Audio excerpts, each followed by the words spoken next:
Hey readers, welcome back.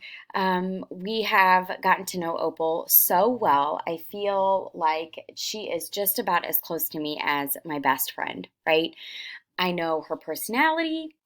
I know the challenges that she's faced. I can use these things I know about her to make predictions about how she's going to act. And I learned recently that as I take a closer look at how she responds to her challenges, I can learn even more about her. So, just when you think you can't learn a single other thing about Opal, I am going to teach you today how we can learn even more. But guess what? It doesn't really have anything to do with Opal herself. It's all about the other characters in the story. It's not just us tagging along with Opal in the story. Of course, there are other people.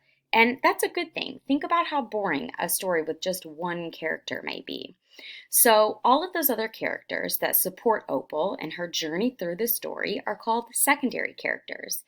And the great thing about secondary characters is that they usually play a role in the story.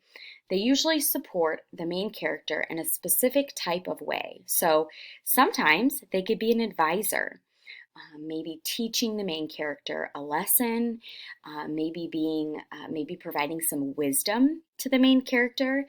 And of course, they can just be a friend, a sidekick, right? A pal, a buddy to go on the main character's adventures with them. Or they can be a challenger.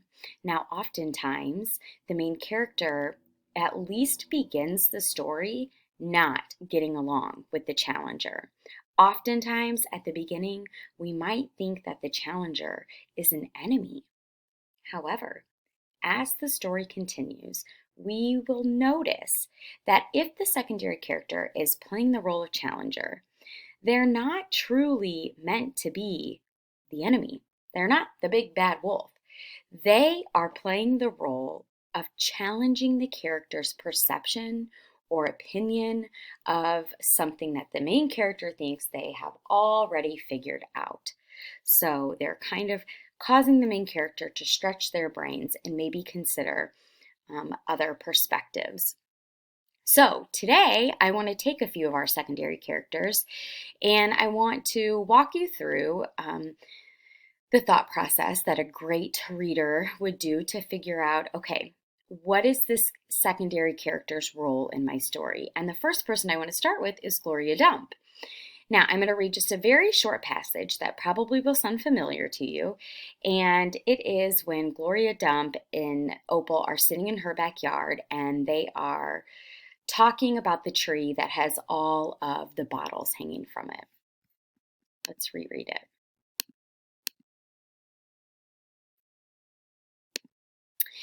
Did the whiskey and beer and wine, did they make you do the bad things that are ghosts now? Some of them, said Gloria Dump. Some of them I would have done anyway, with alcohol or without it, before I learned. Learned what?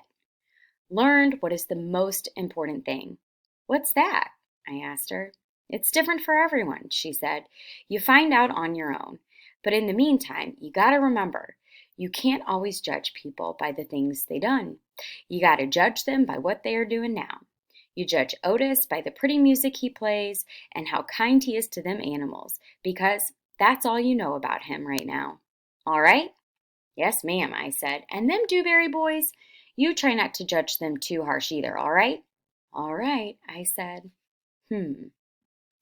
Let's take a look at our helpful poster here. So I do think that Gloria is a good friend of Opal's. I think Opal enjoys her company. So this is a maybe right here. I'm not sure I would call her a challenger because I would have never considered Gloria Dump to be someone that was an enemy of Opal or that someone that she didn't really get along with at the beginning of our story. Let's go to advisor. Remember what I said. The advisor usually teaches the main character something, provides them with some wisdom.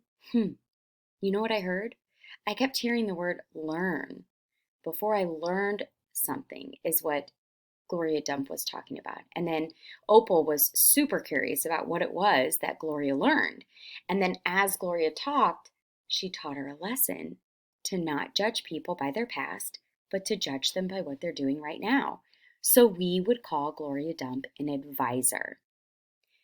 Now, the good news is Gloria Dump is not our only secondary character, so you get to practice this. I want you to think of another character, Miss Franny, and I want you to think of how she's interacted with Opal so far. She's told her stories. She has shared candy with her. She has found books for her. So, what role do you think Miss Franny might be playing? Advisor? Sidekick? Challenger? Let me give you one bonus clue before you make your best guess. Remember how Opal approached Miss Franny? She was looking for a friend. One last chance to practice. A third character that I was thinking of was Amanda with the pinched face. And we know that Opal was not a fan of Amanda, right? And Amanda would come in and to the library, and Opal would describe her as being kind of cold and impatient, and she wanted to exchange her books right away. Then Opal finds out that Amanda has lost a brother. And what we know about Opal is that she feels like she has lost a mother. And then Opal starts to wonder, possibly is that why Amanda has a pinched face all the time? What do you think the role of Amanda is? Great job, third graders. We have yet another strategy to put into our toolkit of getting to know our characters using every single thing in our story, even other characters. My challenge to you today is in your book club book or an independent reading book or any fiction chapter book where there's a story being told with characters, see if you can find a secondary character. Is there another person in your story that supports your main character? And if so, would they fit any of these roles? After all, authors don't just add characters willy-nilly style just for fun. Usually they add them for a purpose, and it's our job as a reader to figure out what that purpose is. Good luck!